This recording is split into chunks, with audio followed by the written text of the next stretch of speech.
क्या आप भी लोगों के सामने बोलने में, अपनी बात रखने में या कोई नया काम शुरू करने में आपका दिल जोरों से धड़कने लगता है? क्या लोग क्या कहेंगे? ये एक सवाल आपके सपनों और आपकी खुशियों पर भारी पड़ जाता है? अगर हाँ, तो विश्वास मानिए, आप अकेले नहीं हैं। हम में से अधिकांश लोग जीवन के किसी न किसी मोड़ पर इन भावनाओं से जूझते हैं। लेकिन क्या होगा अगर मैं आपसे कहूं कि इन बेड़ियों को तोड़ा जा सकता है? क्या होगा अगर मैं आपको बताऊं कि आत्मविश्वास और निर्भयता आपके भीतर ही मौजूद है, बस उसे जगाने की जरूरत है? आज हम भगवान गौतम बुद्ध की उन 5 शिक्षाओं, उन 5 अमृत वचनों की ओर एक यात्रा करेंगे, जो हमें शर्म, डर और घबराहट के चक्रव्यूह से बाहर निकालकर आत्मविश्वास और शांति की ओर ले जा सकते हैं। ये सिर्फ शब्द नहीं, ये वो कुंजियां है जो आपके भीतर छिपी हुई शक्ति के ताले खोल सकती है। तो चलिए एक गहरी सांस लीजिए, अपने मन को खुला रखिए और मेरे साथ बुद्ध की उन शिक्षाओं को सुनने के लिए तैयार हो जाइए, जो आपके जीवन को बदल सकती है। बहुत समय पहले की बात है। मगध साम्राज्य में एक युवा विद्वान रहता था। नाम था देवेंद्र। देवेंद्र अत्यंत प्रतिभाशाली था। शास्त्रों का उसे गहन ज्ञान था और उसकी तर्क शक्ति भी अद्भुत थी। लेकिन उसमें एक बड़ी कमी थी। वो सार्वजनिक रूप से अपने विचार व्यक्त करने में अत्यधिक शर्म और घबराहट महसूस करता था। जब भी उसे किसी सभा में, राज दरबार में या अपने गुरुओं के समक्ष भी कुछ कहना होता, तो उसका दिल जोर जोर से धड़कने लगता, हथेलियां पसीने से भीग जाती और आवाज गले में ही अटक जाती। कई बार तो वो जानते हुए भी चुप रह जाता और बाद में इसी बात पर पछताता रहता कि उसने अवसर क्यों गवा दिया। लोग उसे उसकी प्रतिभा के बावजूद कम आंकने लगे थे। ये शर्म और घबराहट उसके जीवन की सबसे बड़ी बाधा बन चुकी थी। एक दिन निराश और हताश देवेंद्र ने भगवान बुद्ध की ख्याति सुनी, जो पास के ही एक आम्रवन में ठहरे हुए थे। उसे लगा शायद बुद्ध ही उसे इस मानसिक पीड़ा से मुक्ति दिला सकते हैं। वो बुद्ध के पास पहुंचा। बुद्ध एक वृक्ष के नीचे शांत भाव से बैठे थे। उनके चेहरे पर असीम करुणा और शांति झलक रही थी। देवेंद्र ने बुद्ध को प्रणाम किया और कांपते हुए स्वर में अपनी समस्या बताई। भगवान, मैं ज्ञान तो रखता हूं, पर उसे व्यक्त नहीं कर पाता। जब भी 4 लोगों के सामने बोलने का अवसर आता है, तो शर्म, डर और घबराहट मुझे घेर लेते हैं। मेरा आत्मविश्वास टूट जाता है। कृपा करके मेरा मार्गदर्शन करें। इस पीड़ा से मुझे मुक्ति दिलाएं। बुद्ध ने देवेंद्र की ओर स्नेहपूर्ण दृष्टि से देखा। उनके होठों पर एक हल्की मुस्कान थी। उन्होंने कहा, वत्स देवेंद्र, तुम्हारी पीड़ा का कारण बाहरी परिस्थितियां नहीं, बल्कि तुम्हारे मन की कुछ गलत धारणाएं हैं। तुम स्वयं को दूसरों की नजरों से देखते हो और अपने ही बनाए हुए भय के जाल में उलझ जाते हो। देवेंद्र ने उत्सुकता से पूछा, भगवान, वो कौन सी धारणाएं हैं? मैं उन्हें कैसे बदल सकता हूं? बुद्ध मुस्कुराए और कहा, मैं तुम्हें 5 सूत्र दूंगा। यदि तुमने इन्हें अपने जीवन में उतार लिया, तो शर्म, डर और घबराहट तुमसे ऐसे दूर हो जाएंगे जैसे सूर्योदय से अंधकार। और फिर बुद्ध ने अपने अमूल्य वचन कहना प्रारंभ किया। बुद्ध ने अपना पहला वचन कहा, देवेंद्र, तुम्हारी शर्म और घबराहट का एक बहुत बड़ा कारण यह है कि तुम इस बात की अत्यधिक चिंता करते हो कि लोग क्या कहेंगे या लोग मेरे बारे में क्या सोचेंगे। ये विचार तुम्हारे मन पर एक भारी बोझ की तरह है। उन्होंने स्पष्ट किया, ये समझो कि दूसरों के विचार, उनकी राय, उनके निर्णय तुम्हारे नियंत्रण में नहीं है। तुम कितने भी अच्छे क्यों न हो, तुम हर किसी को प्रसन्न नहीं कर सकते। कुछ लोग तुम्हारी प्रशंसा करेंगे, कुछ तुम्हारी आलोचना करेंगे और कुछ को तुमसे कोई फर्क ही नहीं पड़ेगा। ये संसार का नियम है। तुम्हारा कार्य केवल अपने सत्य पर चलना है, अपने धर्म का पालन करना है और अपना कर्म निष्ठापूर्वक करना है। लोगों की प्रतिक्रियाएं उनके अपने संस्कारों, उनकी अपनी समझ और उनके अपने दृष्टिकोण पर निर्भर करती है। उसे तुम पर हावी मत होने दो। यदि तुम हमेशा यही सोचते रहोगे कि दूसरे क्या सोच रहे हैं, तो तुम कभी भी स्वतंत्र और आत्मविश्वास से कोई कार्य नहीं कर पाओगे। मैं आपसे पूछना चाहता हूं, मेरे मित्रों, और सच सच बताइएगा, क्या लोग क्या कहेंगे ये सोच अक्सर आपको अपने मन की बात कहने से, कोई नया कदम उठाने से या अपने सपनों का पीछा करने से रोकती है? कितनी बार आपने दूसरों की संभावित प्रतिक्रिया के डर से अपने कदम पीछे खींच लिए हैं? नीचे कमेंट में अपने अनुभव साझा करें। ये जानना हम सब के लिए उपयोगी होगा कि ये समस्या कितनी आम है। बुद्ध ने शांति से कहा, वत्स, जब तुम दूसरों की राय से स्वयं को मुक्त कर लोगे, तभी तुम ऑथेंटिको बन पाओगे। तुम्हारा मूल्य दूसरों की तालियों या आलोचनाओं से तय नहीं होता। तुम्हारा मूल्य तुम्हारे अपने कर्मों और तुम्हारे अपने चरित्र में निहित है। अपने अंतर्मन की आवाज सुनो, वही तुम्हारा सच्चा मार्गदर्शक है। जब भी आपके मन में ये विचार आए कि लोग क्या कहेंगे, तो तुरंत स्वयं को याद दिलाएं, दूसरों की सोच पर मेरा नियंत्रण नहीं है। मेरा नियंत्रण सिर्फ अपने विचारों, अपने शब्दों और अपने कर्मों पर है। मैं अपना सर्वश्रेष्ठ करूंगा, परिणाम की चिंता किए बिना और दूसरों की राय की परवाह किए बिना। अपने किसी विश्वसनीय मित्र या गुरु से बात करें जो आपको सकारात्मक प्रतिक्रिया दे सके, न कि आपकी आलोचना करे। दोस्त, क्या आप आज से लोग क्या कहेंगे इस बोझ को अपने कंधों से उतार फेंकने को तैयार हैं? अगर हाँ, तो कमेंट में पूरी शक्ति से लिखिए, मैं दूसरों की राय से मुक्त होकर अपने सत्य पर चलूंगा। और इस वीडियो को हर उस व्यक्ति तक पहुंचाइए जो समाज के डर से अपने पंख नहीं खोल पा रहा है। बुद्ध ने देवेंद्र की आंखों में देखते हुए दूसरा वचन कहा, देवेंद्र, तुम्हारी शर्म का एक बड़ा कारण यह है कि तुम निरंतर अपनी तुलना दूसरों से करते हो। तुम देखते हो कि कोई और कितने आत्मविश्वास से बोल रहा है, कोई और कितना सफल है, और फिर तुम स्वयं को उनसे कम आंकने लगते हो। उन्होंने आगे समझाया, जैसे इस प्रकृति में हर फूल, हर पत्ता, हर जीव अपने आप में अद्वितीय है।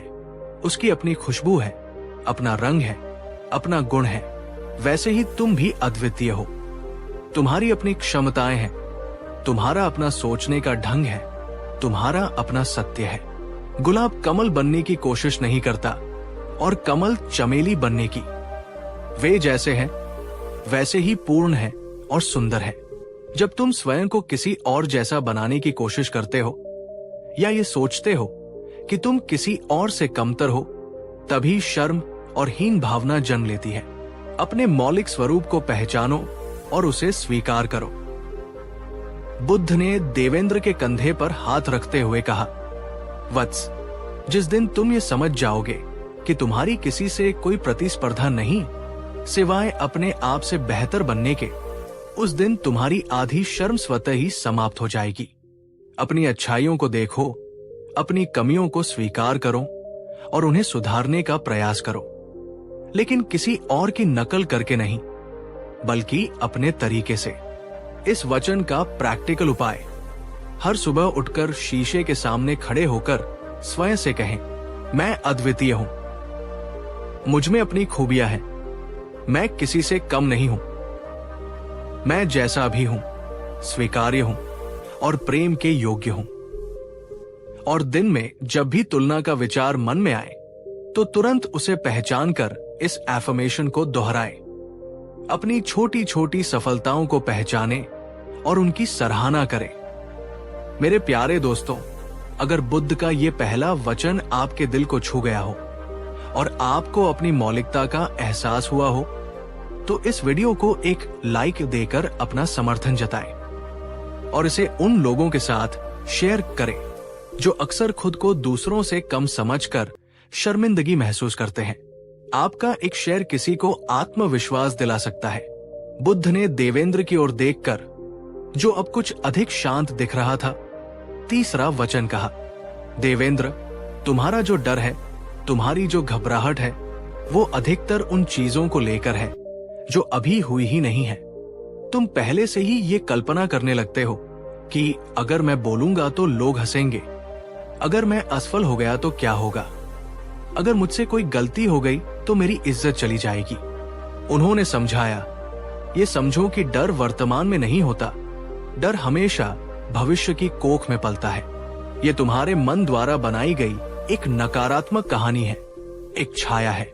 जैसे कोई व्यक्ति अंधेरे में रस्सी को सांप समझकर डरता है, वैसे ही तुम भी अज्ञात के भय से, काल्पनिक परिणामों से डरते हो। जब ज्ञान का प्रकाश होता है तो रस्सी रस्सी ही नजर आती है, सांप नहीं। वर्तमान क्षण में जियो। जब तुम बोलने के लिए खड़े हो तो सिर्फ उस क्षण पर ध्यान केंद्रित करो। न अतीत की असफलताओं को याद करो, न भविष्य की आशंकाओं में उलझो, बस अपने सत्य को व्यक्त करो। एक महत्वपूर्ण प्रश्न आप सभी से ध्यान से सोचकर उत्तर दें। आपका सबसे बड़ा काल्पनिक डर क्या है? यानी ऐसी कौन सी चीज है जिसके होने की आप कल्पना करके ही डर जाते हैं, जबकि वो अभी तक हुई नहीं है और शायद कभी होगी भी नहीं? कमेंट बॉक्स में साझा करें। हो सकता है अपने डर को लिखकर व्यक्त करने से ही उसका प्रभाव कुछ कम हो जाए। बुद्ध ने गहरी शांति से कहा, वत्स, जब भी डर तुम्हें सताए तो स्वयं से पूछो, क्या ये डर वास्तविक है या सिर्फ मेरी कल्पना? क्या अभी इसी क्षण मेरे साथ कुछ बुरा हो रहा है? अधिकतर मौकों पर तुम पाओगे कि खतरा वास्तविक नहीं बल्कि काल्पनिक है। अपनी कल्पनाओं पर लगाम लगाओ, उन्हें सकारात्मक दिशा दो। दोस्तों, अगर आपको लगता है कि ये वचन आपके कई काल्पनिक डरों से आपको मुक्त कर सकता है तो कमेंट में लिखिए, मैं काल्पनिक डर को नहीं, वर्तमान के सत्य को चुनता हूं। और इस वीडियो को उन तक पहुंचाइए जो अक्सर क्या होगा अगर सोचकर डरते रहते हैं। आपका संकल्प आपको शक्ति देगा। बुद्ध ने देवेंद्र को देखते हुए, जिसकी आंखों में अब एक नई चमक थी, अपना चौथा वचन कहा। देवेंद्र, शर्म, डर और घबराहट केवल सोचने या समझने से पूरी तरह नहीं जाते। इन्हें जीतने के लिए तुम्हें कर्म के मैदान में उतरना होगा। जिस कार्य को करने में तुम्हें डर लगता है, जिस स्थिति का सामना करने में तुम घबराते हो, उसका बार बार छोटे छोटे कदमों से सामना करना ही पड़ेगा। उन्होंने उदाहरण दिया, जैसे कोई व्यक्ति तैरना सीखना चाहता है तो वो केवल किनारे पर बैठकर पानी को देखने या तैरने की तकनीकें पढ़ने से तैराक नहीं बन सकता। उसे पानी में उतरना ही होगा। पहले कम गहरे पानी में, फिर धीरे धीरे गहरे पानी में। शुरुआत में डर लगेगा, गलतियां होंगी, पर निरंतर अभ्यास से ही वो कुशल तैराक बन पाएगा। इसी प्रकार यदि तुम्हें सार्वजनिक रूप से बोलने से डर लगता है तो तुम्हें छोटे छोटे समूह में, फिर बड़े समूह में बोलने का अभ्यास करना होगा। अभ्यास से आत्मविश्वास बढ़ता है। हर छोटा सफल प्रयास तुम्हारे डर को कम करता है और तुम्हारी हिम्मत को बढ़ाता है। डरो मत, कर्म करो। असफलता से सीखो और फिर प्रयास करो। अब एक बहुत ही महत्वपूर्ण सवाल आप सभी के लिए, ऐसी कौन सी एक चीज है जिसे करने से आपको बहुत डर लगता है, लेकिन आप जानते हैं कि अगर आपने उसे कर लिया तो आपके जीवन में बहुत सकारात्मक बदलाव आ सकता है? और क्या आप आज उस डर का सामना करने के लिए एक छोटा सा पहला कदम उठाने को तैयार हैं? कमेंट में बताएं कि वह चीज क्या है और आपका पहला कदम क्या होगा। आपका ये संकल्प दूसरों को भी प्रेरित करेगा। बुद्ध ने दृढ़ता से कहा, वत्स, ज्ञान बिना अभ्यास के अधूरा है। तुम इन वचनों को सुनो, समझो, पर जब तक इन्हें अपने आचरण में नहीं उतारोगे तब तक पूर्ण लाभ नहीं मिलेगा। इसलिए अपने डर को पहचानो और उसका सामना करने की योजना बनाओ। छोटे लक्ष्य निर्धारित करो और उन्हें प्राप्त करने का प्रयास करो। हर प्रयास तुम्हें विजय के और निकट ले जाएगा। इस वचन का प्रैक्टिकल उपाय डर का सामना करने के लिए, उस एक विशिष्ट डर या स्थिति को पहचाने जिससे आप बचना चाहते हैं, जैसे सार्वजनिक भाषण, नई नौकरी के लिए इंटरव्यू, किसी से अपनी बात कहना। उसे छोटे छोटे मैनेजेबल स्टेप्स में तोड़ें। सबसे आसान स्टेप से शुरुआत करें। उदाहरण के लिए, अगर सार्वजनिक भाषण से डर लगता है तो पहला स्टेप हो सकता है शीशे के सामने बोलना, फिर परिवार के सदस्यों के सामने, फिर कुछ दोस्तों के सामने। हर सफल स्टेप के बाद खुद को शाबाशी दें। धीरे धीरे कठिनाई का स्तर बढ़ाएं। अगर आप इस बात से सहमत हैं कि अभ्यास ही डर पर विजय पाने का मार्ग है और आप अपने किसी एक डर का सामना करने का संकल्प लेते हैं, तो कमेंट करिए, मैं अभ्यास द्वारा अपने डर पर विजय प्राप्त करूंगा। याद रखिए, हर महान यात्रा एक छोटे कदम से ही शुरू होती है। बुद्ध ने अपने अंतिम और सबसे गहरे वचन में देवेंद्र को संबोधित करते हुए कहा, और अंत में, देवेंद्र, ये समझो कि शर्म, डर और घबराहट का मूल स्रोत अक्सर हमारे अपने मन का कोलाहल और बाहरी दुनिया पर अत्यधिक निर्भरता है। जब तक तुम अपने भीतर की शांति को नहीं खोजोगे, तब तक बाहरी परिस्थितियां तुम्हें विचलित करती रहेंगी। उन्होंने समझाया, दिन में कुछ समय मौन रहने का, आत्मचिंतन करने का और ध्यान करने का अभ्यास करो। जब तुम्हारा मन शांत होगा तो तुम अपने डरों और अपनी कमजोरियों को अधिक स्पष्टता से देख पाओगे और उन्हें दूर करने का आंतरिक बल भी प्राप्त करोगे। मौन तुम्हें अपने सच्चे स्वरूप से जोड़ता है, जो भय और शर्म से परे है। जैसे एक झील जब शांत होती है तो उसका तल स्पष्ट दिखाई देता है, वैसे ही जब तुम्हारा मन शांत होता है तो तुम्हें आत्मज्ञान होता है। तुम ये समझने लगते हो कि तुम शरीर या मन से कहीं अधिक हो। तुम वो अविनाशी चेतना हो जिसमें असीम शक्ति और शांति है। दोस्तों, क्या आप अपने व्यस्त जीवन में से प्रतिदिन कुछ मिनट अपने लिए, अपने मन की शांति के लिए, मौन या ध्यान के लिए निकालते हैं? अगर हाँ, तो आपका अनुभव कैसा रहा है? और अगर नहीं, तो क्या आप आज से इसकी शुरुआत करना चाहेंगे? कमेंट में साझा करें, हाँ, मैं मौन का अभ्यास करती हूं, या मैं आज से मौन को अपने जीवन में स्थान दूंगी। बुद्ध ने अपनी बात समाप्त करते हुए कहा, वत्स देवेंद्र, ये 5 सूत्र तुम्हारी ढाल भी है और तुम्हारा शस्त्र भी। इन्हें अपने जीवन में धारण करो। अपनी अद्वितीयता को पहचानो, काल्पनिक डरों से मुक्त हो, दूसरों की राय की चिंता छोड़ो, अभ्यास द्वारा अपने भय पर विजय पाओ और अपने भीतर की शांति में स्थित हो जाओ। तब कोई शर्म, कोई डर, कोई घबराहट तुम्हें छू भी नहीं पाएगी।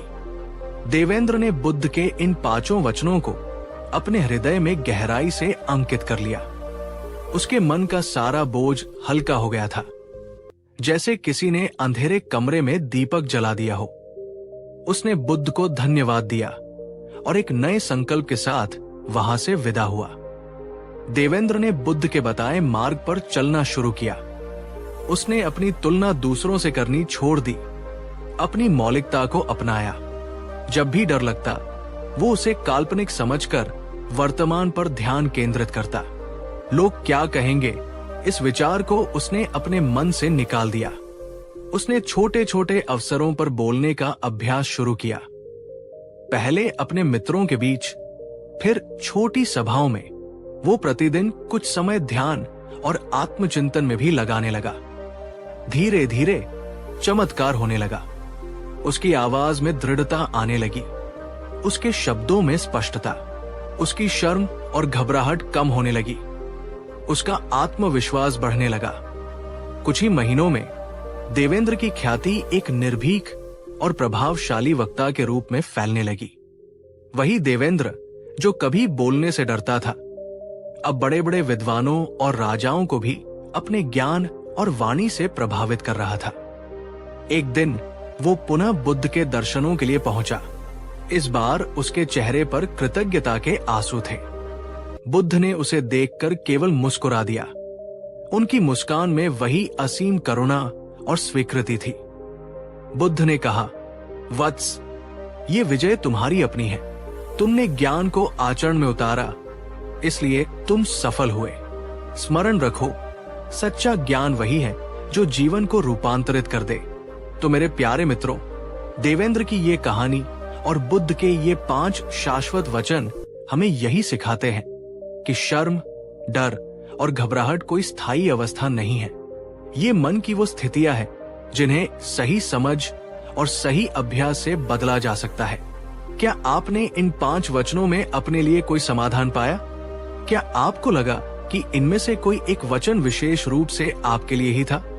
अगर हाँ, तो आज से इन 5 सूत्रों को अपने जीवन का हिस्सा बना लीजिए। उन्हें सिर्फ याद मत रखिए, बल्कि देवेंद्र की तरह उन्हें अपने आचरण में उतारिए और फिर देखिए कैसे आपके भीतर का आत्मविश्वास जागृत होता है और कैसे शर्म, डर और घबराहट आपके जीवन से विदा लेते हैं। ये एक यात्रा है और हर यात्रा में समय लगता है। अपने प्रति धैर्यवान रहें और निरंतर प्रयास करते रहें।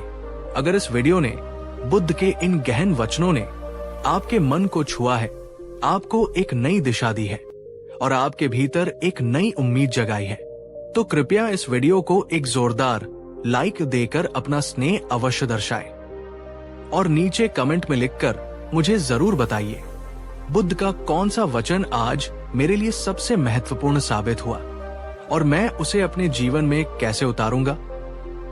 आपके संकल्प हमें भी प्रेरित करते हैं।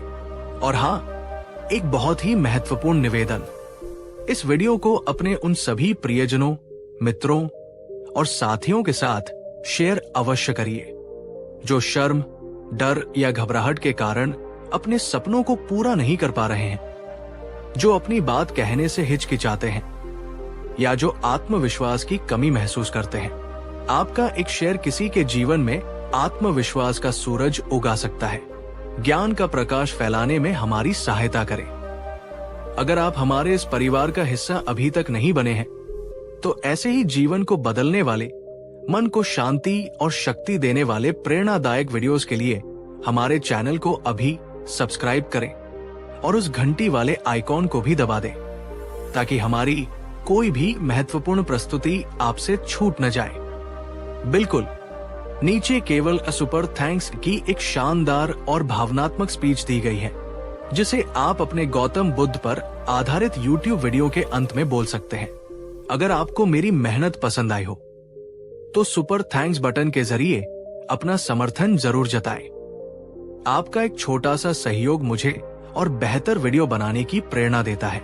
आपका दिया हर सुपर थैंक्स मेरे लिए सिर्फ पैसे नहीं, एक आशीर्वाद है, एक संदेश है कि मैं सही दिशा में हूं। धन्यवाद उन सभी को जो इस यात्रा में मेरे साथ है, मन की शांति, बुद्ध की सीख और सच्चे ज्ञान की ओर। सुपर थैंक्स देने वालों को मेरी ओर से ढेर सारा आभार और एक विशेष प्रणाम। जाने से पहले मैं आपसे एक अंतिम पर बहुत व्यक्तिगत सवाल पूछना चाहता हूं। अगर आपके जीवन से शर्म, डर और घबराहट पूरी तरह से निकल जाए, तो वो सबसे पहला बड़ा काम या सपना कौन सा होगा जिसे आप पूरा करना चाहेंगे? कृपया नीचे कमेंट बॉक्स में अपने उस सपने को, उस लक्ष्य को हमारे साथ साझा करें। अपने सपनों को शब्दों में व्यक्त करने से उन्हें पूरा करने की शक्ति मिलती है। हम सब आपके सपनों को जानकर बहुत प्रसन्न होंगे। अपने भीतर की शक्ति को पहचानिए, अपने आत्मविश्वास को जगाइए। आप अद्वितीय हैं, आप सक्षम हैं, आप निर्भीक बन सकते हैं। अगली बार तक अपना और अपने सपनों का ख्याल रखें। बहुत बहुत धन्यवाद। जय हिंद। कहानी 2। क्या आपको भी कभी कभी ऐसा लगा कि एक मुश्किल खत्म होती नहीं कि दूसरी दरवाजे पर दस्तक देने लगती है?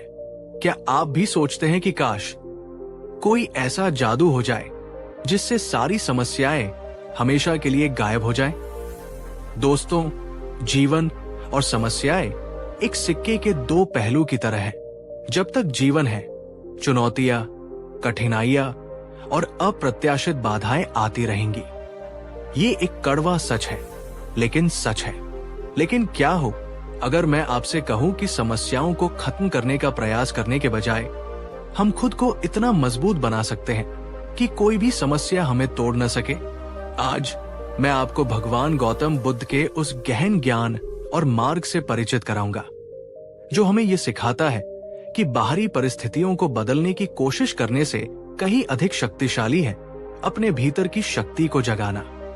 ये कहानी किसी जादुई समाधान की नहीं, बल्कि आत्मरूपांतरण की है। ये समझने की कि समस्याएं हमें कमजोर करने के लिए नहीं, बल्कि हमें और अधिक मजबूत और अधिक सहनशील और अधिक बुद्धिमान बनाने के लिए आती है। तो चलिए अपने मन को खुला रखकर एक गहरी सांस लेकर बुद्ध के उस मार्ग को समझने का प्रयास करते हैं जो हमें हर तूफान में अडिग रहना सिखाता है। बहुत समय पहले श्रावस्ती नगरी में धनंजय नाम का एक अत्यंत धनी और सफल व्यापारी रहता था। उसका व्यापार दूर दूर तक फैला था।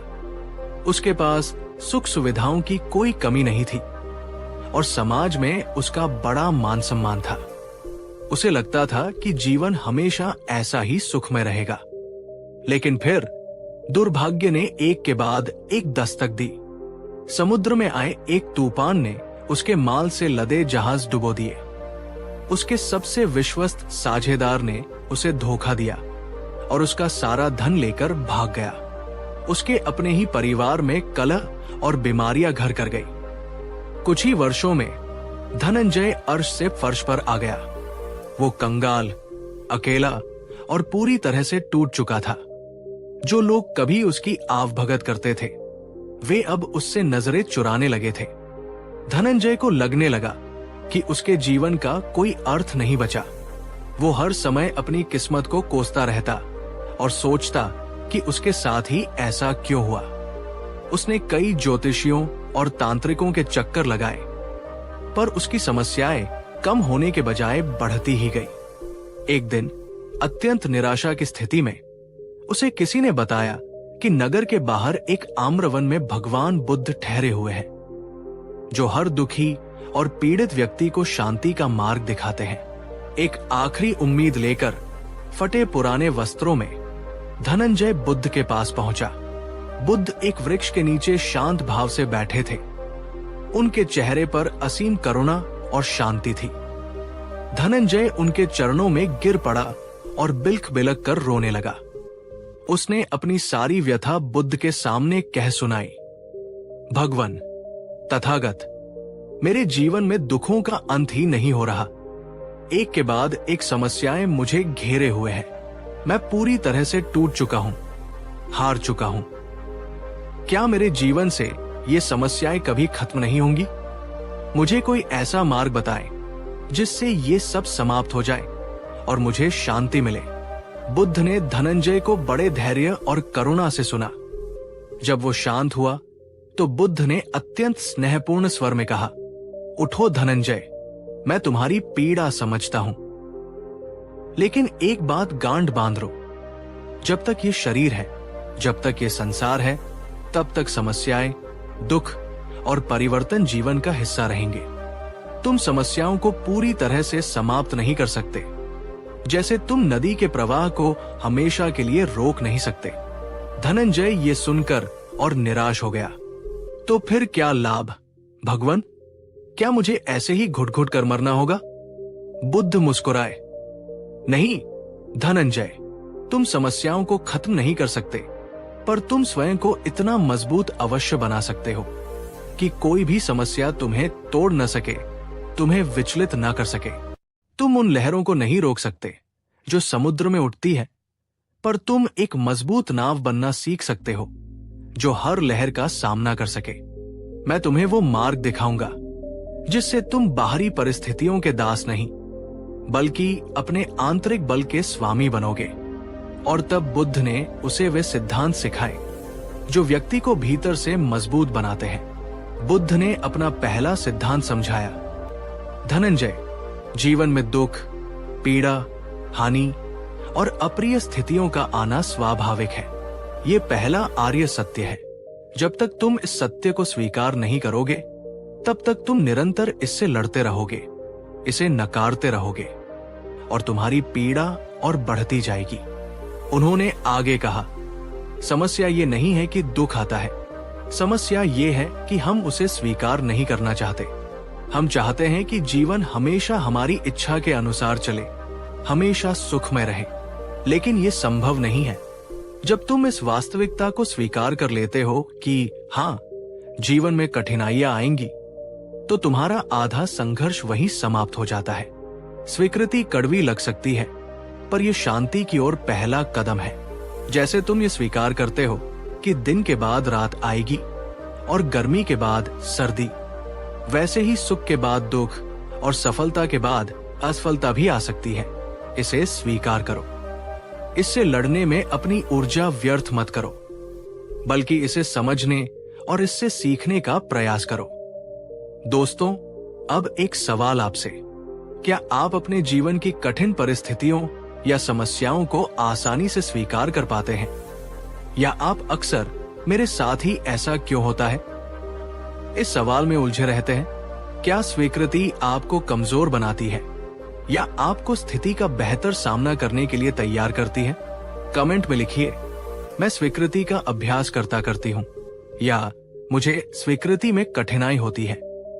आपकी ईमानदारी महत्वपूर्ण है। बुद्ध ने धनंजय से कहा, वत्स, तुम्हारी पहली गलती यह थी कि तुमने मान लिया था कि तुम्हारा सुख स्थायी है।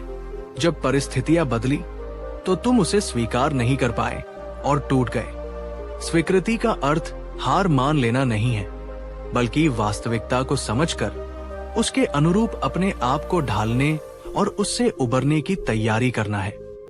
इस सिद्धांत का प्रैक्टिकल उपाय, जब कोई समस्या आए तो अपनी भावनाओं को लिखें। लिखें कि आप कैसा महसूस कर रहे हैं, और फिर लिखें, मैं इस स्थिति को स्वीकार करता हूं, भले ही ये कठिन है, मैं इससे निपटूंगा। सकारात्मक आत्मसंवाद, स्वयं से कहें, ये कठिन है पर ये जीवन का हिस्सा है, मैं इसे झेल सकता हूं, मैं इससे मजबूत बनूंगा। जीवन से हमेशा पूर्णता और निरंतर सुख की अपेक्षा न करें। उतार चढ़ाव को स्वीकार करना सीखें। मेरे प्यारे दोस्तों, अगर बुद्ध का ये पहला सिद्धांत आपको जीवन की एक गहरी सच्चाई से रूबरू कराता है, तो इस वीडियो को एक लाइक जरूर दें और इसे उन लोगों के साथ शेयर करें जो अक्सर जीवन की कठिनाइयों से लड़ते लड़ते थक जाते हैं। स्वीकृति में अपार शक्ति है। बुद्ध ने धनंजय की ओर देखते हुए दूसरा सिद्धांत समझाया। धनंजय, तुम्हारी पीड़ा का दूसरा बड़ा कारण है तुम्हारा अत्यधिक मोह और आसक्ति अपने धन से, अपनी प्रतिष्ठा से, अपने सुखों से और यहाँ तक कि अपने दुखों से भी।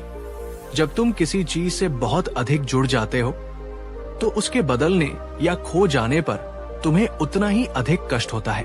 उन्होंने समझाया, संसार की हर वस्तु, हर स्थिति, हर संबंध परिवर्तनशील है। ये दूसरा आर्य सत्य है, अनिच्छा, इम्परमानेंस। कुछ भी स्थायी नहीं है। आज जो सुख है, कल वो नहीं भी रह सकता। आज जो सफलता है, कल असफलता भी आ सकती है। जब तुम इस परिवर्तनशीलता के नियम को समझ लेते हो और किसी भी चीज से चिपकने की आदत छोड़ देते हो, तो तुम बहुत से दुखों से बच जाते हो। अनासक्ति का अर्थ ये नहीं है कि तुम प्रेम करना छोड़ दो या जिम्मेदारियों से भाग जाओ। इसका अर्थ है कि तुम हर चीज का उपयोग करो, हर संबंध को निभाओ, पर उसमें अपनी पहचान और अपना अस्तित्व पूरी तरह से विलीन मत करो। जानो कि सब कुछ अस्थायी है। सुख आए तो उसका आनंद लो, पर उसमें इतने मत डूब जाओ कि उसके जाने पर तुम बिखर जाओ। दुख आए तो उसे अनुभव करो, पर उसे पकड़कर मत बैठो। एक बहुत ही महत्वपूर्ण प्रश्न आप सभी से ध्यान से सोचकर उत्तर दें। आपके जीवन में ऐसी कौन सी चीजें या लोग हैं जिनसे आप बहुत अधिक जुड़े हुए हैं और जिनके खोने का विचार ही आपको अत्यधिक पीड़ा देता है? क्या ये आसक्ति आपको मजबूत बनाती है या कमजोर? कमेंट बॉक्स में साझा करें। ये आत्मनिरीक्षण आपको अपनी कमजोरियों को पहचानने में मदद करेगा। बुद्ध ने गहरी शांति से कहा, वत्स, तुमने अपने व्यापार, अपने धन और अपनी सामाजिक स्थिति से अपनी पहचान बना ली थी। जब वे चीजें चली गईं, तो तुम्हें लगा कि तुम स्वयं समाप्त हो गए। अनासक्ति का अभ्यास तुम्हें यह सिखाएगा कि तुम इन बाहरी चीजों से कहीं अधिक हो। तुम्हारी वास्तविक शक्ति और शांति तुम्हारे भीतर है, न कि बाहरी वस्तुओं में। इस सिद्धांत का प्रैक्टिकल उपाय। उदास स्माइली ध्यान के माध्यम से वस्तुओं और भावनाओं की अस्थायी प्रकृति का निरीक्षण करें। देखें कि कैसे विचार और संवेदनाएं आती जाती हैं। कुछ भी स्थायी नहीं रहता। दान और सेवा, दूसरों को देने और उनकी सेवा करने से मेरा और मुझे की भावना कम होती है और आसक्ति घटती है। कभी कभी शांति से बैठकर कल्पना करें कि आपके पास जो कुछ भी है, प्रियजन, वस्तुएं, वो नहीं है। यह आपको उनकी कीमत समझने और उनके प्रति अनासक्त रहने में मदद करेगा, ताकि जब वे वास्तव में न रहें तो आप कम दुखी हों। दोस्तों, अगर आपको लगता है कि अनासक्ति का ये सिद्धांत आपको जीवन के उतार चढ़ाव में अधिक स्थिर और शांत रहने में मदद कर सकता है, तो कमेंट में लिखिए, मैं अनासक्ति का अभ्यास कर आंतरिक शक्ति प्राप्त करूंगा। और इस वीडियो को उन तक पहुंचाइए जो अक्सर चीजों या लोगों से अत्यधिक मोह के कारण दुखी रहते हैं। आपका ये संकल्प आपको सच्ची स्वतंत्रता की ओर ले जाएगा। बुद्ध ने धनंजय को, जो अब गहरी सोच में डूबा था, तीसरा और सबसे महत्वपूर्ण सिद्धांत बताया। धनंजय, तुम्हारी सभी समस्याओं और पीड़ाओं का मूल स्रोत बाहरी परिस्थितियां नहीं, बल्कि तुम्हारा अपना अनियंत्रित और अप्रशिक्षित मन है। मन ही है जो छोटी सी समस्या को बड़ा बना देता है, और मन ही है जो बड़ी से बड़ी चुनौती का भी शांति से सामना कर सकता है। उन्होंने स्पष्ट किया, बाहरी दुनिया में क्या होता है, इस पर तुम्हारा पूरा नियंत्रण नहीं हो सकता। व्यापार में घाटा हो सकता है, बीमारी आ सकती है, लोग तुम्हें धोखा दे सकते हैं, लेकिन इन घटनाओं पर तुम कैसी प्रतिक्रिया करते हो, ये तुम्हारे मन पर निर्भर करता है। यदि तुम्हारा मन शांत, संतुलित और सकारात्मक है, तो तुम हर कठिनाई का सामना धैर्य और विवेक से कर पाओगे। लेकिन यदि तुम्हारा मन अशांत, नकारात्मक और भयभीत है, तो छोटी सी समस्या भी तुम्हें तोड़ देगी। इसलिए बाहरी परिस्थितियों को बदलने की व्यर्थ चेष्टा करने के बजाय अपने मन को साधने और प्रशिक्षित करने पर ध्यान केंद्रित करो। ध्यान, सजगता, माइंडफुलनेस और सकारात्मक चिंतन के माध्यम से अपने मन को अपना मित्र बनाओ, शत्रु नहीं। जब तुम अपने मन के स्वामी बन जाओगे, तो कोई भी बाहरी समस्या तुम्हें स्थायी रूप से दुखी नहीं कर पाएगी। मैं आपसे पूछना चाहता हूं, मेरे मित्रों, और ये आत्मविश्लेषण का प्रश्न है, जब आपके जीवन में कोई समस्या आती है, तो आपका मन आमतौर पर कैसी प्रतिक्रिया करता है? क्या वो शांत रहकर समाधान खोजता है, या वो घबराकर और नकारात्मक होकर स्थिति को और बिगाड़ देता है? आप अपने मन को शांत और सकारात्मक रखने के लिए क्या करते हैं?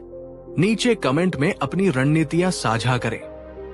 आपकी कोई तकनीक दूसरों के काम आ सकती है। बुद्ध ने शांति से कहा, वत्स, समस्याएं तो जीवन का हिस्सा है, वे आती जाती रहेंगी। महत्वपूर्ण यह है कि तुम उनके प्रति अपनी प्रतिक्रिया को कैसे नियंत्रित करते हो।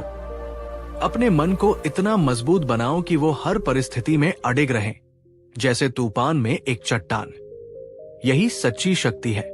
इस सिद्धांत का प्रैक्टिकल उपाय, प्रतिदिन कम से कम 10 से 20 मिनट ध्यान का अभ्यास करें। ये मन को शांत, केंद्रित और प्रतिक्रियाशील होने के बजाय विचारशील बनाएगा। प्रतिदिन स्वयं को शक्तिशाली और सकारात्मक वाक्य दोहराए, जैसे मैं हर चुनौती का सामना करने में सक्षम हूं। मेरा मन शांत और संतुलित है। जब कोई अप्रिय स्थिति उत्पन्न हो, तो तुरंत प्रतिक्रिया करने के बजाय एक क्षण रुके, गहरी सांस ले और फिर सोच समझकर जवाब दें या कार्य करें। दोस्त, क्या आप आज से अपने मन को अपना सबसे शक्तिशाली हथियार बनाने का संकल्प लेते हैं, ताकि आप जीवन की हर चुनौती का सामना कर सकें? अगर हां, तो कमेंट में पूरी दृढ़ता से लिखिए, मेरा मन मेरी शक्ति है, मैं इसे साध कर हर समस्या पर विजय प्राप्त करूंगा। और इस वीडियो को हर उस व्यक्ति तक पहुंचाइए जिसे अपने मन को नियंत्रित करने और उसे मजबूत बनाने की प्रेरणा चाहिए। बुद्ध ने धनंजय को, जिसके चेहरे पर अब निराशा की जगह एक नई समझ और संकल्प उभर रहा था, अपना चौथा सिद्धांत बताया। धनंजय, समस्याओं को स्वीकार करना, अनासक्त रहना और मन को साधना महत्वपूर्ण है, पर इसका अर्थ ये नहीं है कि तुम निष्क्रिय होकर बैठ जाओ और कर्म करना छोड़ दो। बुद्ध का मार्ग पलायन का नहीं, बल्कि यथार्थ का सामना करते हुए सही प्रयास करने का मार्ग है। उन्होंने समझाया, तुम्हें अपनी परिस्थितियों को सुधारने के लिए जो भी उचित और नैतिक कर्म करने की आवश्यकता है, वो तुम्हें पूरे प्रयास के साथ करना चाहिए। यदि व्यापार में घाटा हुआ है तो उसके कारणों का विश्लेषण करो, नई योजनाएं बनाओ और पुनः प्रयास करो। यदि स्वास्थ्य खराब है तो उचित चिकित्सा लो और स्वस्थ जीवन शैली अपनाओ। यदि संबंधों में दरार है तो संवाद और समझ से उन्हें सुधारने का प्रयास करो। केवल भाग्य को कोसते रहने या चमत्कार की प्रतीक्षा करने से कुछ नहीं होगा। बुद्ध ने स्वयं कहा है, तुम अपने भाग्य के निर्माता स्वयं हो। तुम्हारे आज के कर्म ही तुम्हारे कल का निर्माण करेंगे। इसलिए निराशा को त्याग कर अपनी पूरी क्षमता और विवेक के साथ सही दिशा में प्रयास करते रहो। फल की अत्यधिक चिंता किए बिना अपने कर्म पर ध्यान केंद्रित करो। दोस्तों, एक महत्वपूर्ण प्रश्न आप सभी से, जब आपके जीवन में कोई बड़ी समस्या आती है तो क्या आप तुरंत सक्रिय होकर उसका समाधान खोजने और उसके लिए कर्म करने में जुट जाते हैं, या आप अक्सर हताश होकर भाग्य को दोष देने लगते हैं या निष्क्रिय हो जाते हैं? कमेंट में अपने अनुभव बताएं। ये जानना जरूरी है कि हम समस्याओं के प्रति कितने क्रियाशील हैं। बुद्ध ने दृढ़ता से कहा, वत्स धनंजय, तुम्हारी शक्ति तुम्हारे कर्मों में है। निराशा में डूबे रहने से तुम्हारी समस्याएं हल नहीं होंगी। उठो, अपनी बुद्धि और अपने अनुभव का उपयोग करो और एक बार फिर नए सिरे से प्रयास करो। असफलताएं जीवन का हिस्सा है, उनसे सीखो और आगे बढ़ो। मजबूत व्यक्ति वो नहीं जो कभी गिरता नहीं, बल्कि वह है जो हर बार गिरकर पुनः उठ खड़ा होता है। हर समस्या को एक चुनौती के रूप में देखें जिसे हल किया जा सकता है। उसके विभिन्न समाधानों पर विचार करें। बड़ी समस्या को छोटे छोटे मैनेजेबल कार्यों में विभाजित करें और एक एक करके उन्हें पूरा करें। अपनी गलतियों से सीखें, नई चीजें सीखें और अपने कौशल को बेहतर बनाते रहें। परिणाम तुरंत नहीं मिलते, सही प्रयास करते रहें और धैर्य रखें। अगर आप इस बात से सहमत हैं कि कर्म और प्रयास में ही सच्ची शक्ति है और आप भाग्य के भरोसे बैठने के बजाय अपनी समस्याओं का सामना करने और उन्हें हल करने का संकल्प लेते हैं, तो कमेंट करिए, मैं सही कर्म और निरंतर प्रयास से अपनी मजबूती साबित करूंगा। याद रखिए, आपकी मेहनत ही आपका सबसे बड़ा सहारा है। धनंजय ने बुद्ध के इन चारों सिद्धांतों को अपने हृदय में गहराई से बिठा लिया। उसके मन का सारा अंधकार, सारी निराशा जैसे काफूर हो गई थी। उसे वो दिव्य दृष्टि मिल गई थी जो उसे बाहरी परिस्थितियों की दया पर जीने के बजाय अपने भीतर की शक्ति को जगाने का मार्ग दिखा रही थी। उसने बुद्ध को श्रद्धा पूर्वक प्रणाम किया और एक नए मनुष्य के रूप में एक नए संकल्प के साथ वहां से विदा हुआ। धनंजय ने बुद्ध के बताए मार्ग पर चलना शुरू किया। उसने अपनी वर्तमान दयनीय स्थिति को स्वीकार किया, बिना किसी शिकायत के। उसने अपने अतीत के वैभव से अपनी आसक्ति को त्याग दिया। उसने नियमित रूप से ध्यान और सजगता का अभ्यास करके अपने मन को शांत और संतुलित बनाना शुरू किया। और सबसे महत्वपूर्ण, उसने कर्म करना शुरू किया। उसने ये नहीं सोचा कि वो कभी इतना बड़ा व्यापारी था, अब छोटा काम कैसे करे। उसने पूरी ईमानदारी और लगन से जो भी छोटा मोटा काम मिला उसे करना शुरू किया। वो हर रोज सुबह उठता, अपने मन को सकारात्मक विचारों से भरता और फिर अपने काम में जुट जाता। उसने अपनी गलतियों से सीखा और दूसरों के प्रति अधिक संवेदनशील और दयालु बन गया। धीरे धीरे, यद्यपि वो पहले जितना धनी नहीं बन पाया, पर उसके जीवन में एक ऐसी शांति, एक ऐसा संतोष और एक ऐसा आत्मविश्वास आ गया जो उसने पहले कभी अनुभव नहीं किया था। वो समझ गया था कि सच्ची मजबूती धन दौलत या सामाजिक प्रतिष्ठा में नहीं, बल्कि एक शांत, संतुलित और करुणामय मन तथा निरंतर सही प्रयास करने में है। समस्याएं अब भी आती थी, पर अब धनंजय उनसे टूटता नहीं था, बल्कि उनका सामना करना सीख गया था। वो वास्तव में भीतर से मजबूत बन चुका था। तो मेरे प्यारे मित्रों, धनंजय की ये कहानी और बुद्ध के ये शाश्वत सिद्धांत हमें यही सिखाते हैं कि जीवन में समस्याएं और चुनौतियां अपरिहार्य हैं। हम उन्हें आने से रोक नहीं सकते, लेकिन हम ये अवश्य चुन सकते हैं कि हम उनका सामना कैसे करते हैं। हम या तो परिस्थितियों के दास बनकर टूट सकते हैं, या फिर बुद्ध के दिखाए मार्ग पर चलकर अपने भीतर की शक्ति को जगाकर इतने मजबूत बन सकते हैं कि कोई भी तूफान हमें हिला न सके। क्या इन सिद्धांतों ने आपको अपने जीवन की कठिनाइयों को एक नए नजरिए से देखने की प्रेरणा दी? क्या आपको ये विश्वास हुआ कि आप भी अपनी आंतरिक शक्ति को विकसित कर सकते हैं? अगर आपका उत्तर हाँ है, तो आज से ही इन सिद्धांतों को अपने जीवन का हिस्सा बना लीजिए।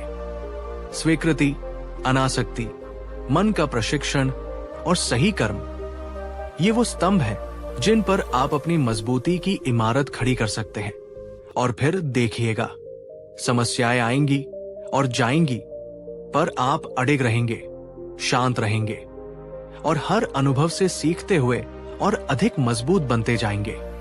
अगर इस वीडियो ने, बुद्ध के इन गहन सिद्धांतों ने आपके मन को छुआ है, आपको एक नई दिशा दी है और आपके भीतर अपनी आंतरिक शक्ति को जगाने की एक नई उम्मीद जगाई है, तो कृपया इस वीडियो को एक जोरदार लाइक देकर अपना अमूल्य समर्थन अवश्य दर्शाएं और नीचे कमेंट में लिखकर मुझे जरूर बताइए, बुद्ध का कौन सा सिद्धांत आज मुझे सबसे ज्यादा शक्तिशाली लगा और मैं उसे अपने जीवन में उतारकर कैसे मजबूत बनूंगा। आपके संकल्प हमें भी प्रेरित करते हैं और एक सकारात्मक ऊर्जा का संचार करते हैं। और हाँ, एक बहुत ही महत्वपूर्ण निवेदन, इस वीडियो को अपने उन सभी प्रियजनों, मित्रों और साथियों के साथ शेयर अवश्य करिए जो जीवन की समस्याओं से जूझ रहे हैं, जो निराश या हताश महसूस कर रहे हैं, या जिन्हें अपने भीतर की शक्ति को पहचानने और विकसित करने की प्रेरणा चाहिए। आपका एक शेयर किसी के जीवन में आशा का दीपक जला सकता है, किसी को टूटने से बचा सकता है। ज्ञान और सकारात्मकता फैलाने में हमारा साथ दे।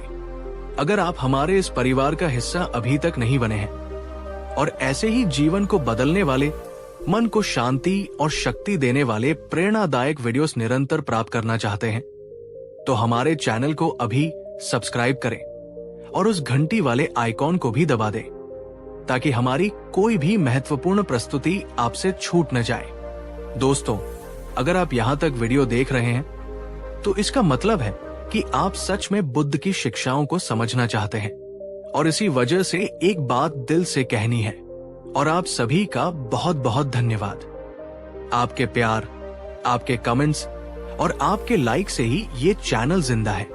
और हाँ, अगर आपको लगता है कि ये वीडियो, ये मेहनत आपके मन को शांति देती है, आपकी सोच को बदलती है, सुपर थैंक्स के जरिए अपना आशीर्वाद जरूर दीजिए। ये छोटा सा सहयोग हमारे लिए बहुत बड़ा संबल है, ताकि हम और भी बेहतर वीडियो ला सके। हर एक सुपर थैंक्स एक नई कहानी, एक नई सीख बन जाता है। तो दिल से कहता हूं, आपका साथ, आपका प्रेम अनमोल है। धन्यवाद। और चलिए अब आगे बढ़ते हैं बुद्ध की अगली गहरी बात की ओर। कहानी 3। क्या आपके जीवन में भी कोई ऐसा डर है जो आपको आगे बढ़ने से रोकता है? कोई ऐसी घबराहट जो आपके सपनों पर ताला लगा देती है? क्या आप भी कभी कभी खुद को कायर या डरपोक महसूस करते हैं और चाहते हैं कि काश आप निडर होते? डर एक छोटा सा शब्द, लेकिन इसकी पकड़ इतनी मजबूत होती है कि ये हमारी पूरी जिंदगी को प्रभावित कर सकता है। ये हमें नए अवसर आजमाने से रोकता है, हमारी आवाज को दबा देता है और हमें हमारी वास्तविक क्षमताओं तक पहुंचने नहीं देता। लेकिन क्या हो अगर मैं आपसे कहूं कि निडरता कोई जन्मजात गुण नहीं, बल्कि इसे सीखा और विकसित किया जा सकता है, आज मैं आपको भगवान गौतम बुद्ध के जीवन से जुड़ी एक ऐसी अद्भुत कहानी सुनाने जा रहा हूं, जिसने एक अत्यंत डरपोक और कायर समझे जाने वाले व्यक्ति को एक साहसी और निडर योद्धा में बदल दिया। ये कहानी सिर्फ मनोरंजन के लिए नहीं, ये आपके भीतर सोए हुए साहस को जगाने का एक आह्वान है। ये समझने का अवसर है कि डर आखिर है क्या और बुद्ध के दिखाए मार्ग पर चलकर हम कैसे उस पर विजय पा सकते हैं। तो चलिए अपने मन को खुला रखकर एक गहरी सांस लेकर इस प्रेरणादायक कहानी और बुद्ध के ज्ञान में गोता लगाते हैं। बहुत समय पहले कोसल राज्य के एक सुदूर गांव में आतंक का साया मंडरा रहा था। ये आतंक किसी जंगली जानवर का नहीं, बल्कि कालभैरव नाम के एक निर्दयी और बलशाली डाकू का था। कालभैरव और उसके साथी जब भी गांव के आसपास से गुजरते, लूटपाट मचाते और विरोध करने वालों को बेरहमी से कुचल देते थे। गांव वाले उसके नाम से ही कांपते थे। उसी गांव में एक युवक रहता था जिसका नाम था सुधीर। सुधीर स्वभाव से अत्यंत भीरू यानी डरपोक था। ऊंची आवाज, अंधेरा या अनपेक्षित आहट भी उसके दिल की धड़कनें तेज कर देती थी। गांव के अन्य युवक जहां कालभैरव का सामना करने की योजनाएं बनाते भले ही डरते डरते, वहीं सुधीर किसी भी प्रकार के संघर्ष से बचने की कोशिश करता। लोग उसे भीरू दत्त या कायर सुधीर कहकर उसका मजाक उड़ाते थे। सुधीर खुद भी अपनी इस कायरता से परेशान था। वो साहसी बनना चाहता था, अपने परिवार और गांव की रक्षा करना चाहता था, लेकिन डर उसे जकड़े हुए था। वो रात रात भर जागकर यही सोचता कि वो इस डर से कैसे मुक्ति पाए। एक दिन गांव में ये खबर फैली कि करुणा और ज्ञान के सागर भगवान गौतम बुद्ध अपने भिक्षु संघ के साथ पास के ही एक वन में विहार कर रहे हैं। सुधीर के मन में एक क्षीण सी आशा की किरण जागी। उसने सुना था कि बुद्ध के पास हर समस्या का समाधान है।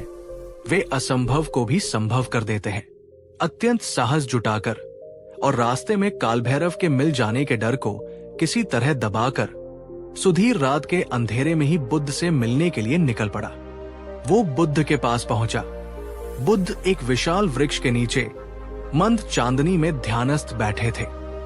उनके मुखमंडल पर अपार शांति और करुणा थी। सुधीर बुद्ध के चरणों में गिर पड़ा और रोते हुए बोला, भगवान तथागत, मैं इस दुनिया का सबसे डरपोक इंसान हूं। मुझे हर चीज से डर लगता है। मेरा अपना साया भी मुझे डराता है। लोग मुझे कायर कहते हैं और मैं भी खुद को धिक्कारता हूं। कृपा करें, मुझे इस डर से मुक्ति दिलाएं, मुझे निडर बनाएं। बुद्ध ने धीरे से अपनी आंखें खोली। उनकी दृष्टि में न कोई उपहास था, न कोई आश्चर्य, केवल गहन समझ और प्रेम था। उन्होंने अत्यंत शांत और मधुर स्वर में कहा, उठो वत्स सुधीर, डर कोई ऐसी वस्तु नहीं जो तुम्हारे भीतर स्थायी रूप से निवास करती हो। ये मन की एक अवस्था है, एक विचार है जिसे बदला जा सकता है। सुधीर ने आशा भरी नजरों से बुद्ध की ओर देखा।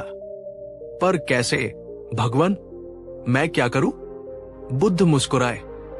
मैं तुम्हें कोई मंत्र या ताबीज नहीं दूंगा सुधीर। मैं तुम्हें डर के स्वरूप को समझने और उसे जीतने का मार्ग दिखाऊंगा। ध्यान से सुनो, ये 5 बातें तुम्हारे जीवन को बदल सकती है।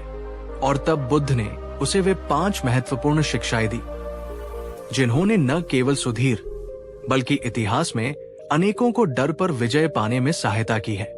बुद्ध ने अपनी पहली शिक्षा दी, सुधीर, मनुष्य का अधिकांश डर अज्ञात से उत्पन्न होता है। तुम अंधेरे से इसलिए डरते हो क्योंकि तुम नहीं जानते कि अंधेरे में क्या छिपा है। तुम कालभैरव से इसलिए डरते हो क्योंकि तुमने उसकी शक्ति और क्रूरता की कहानियां सुनी है, पर तुमने अपनी आंतरिक शक्ति को अभी तक पहचाना नहीं है।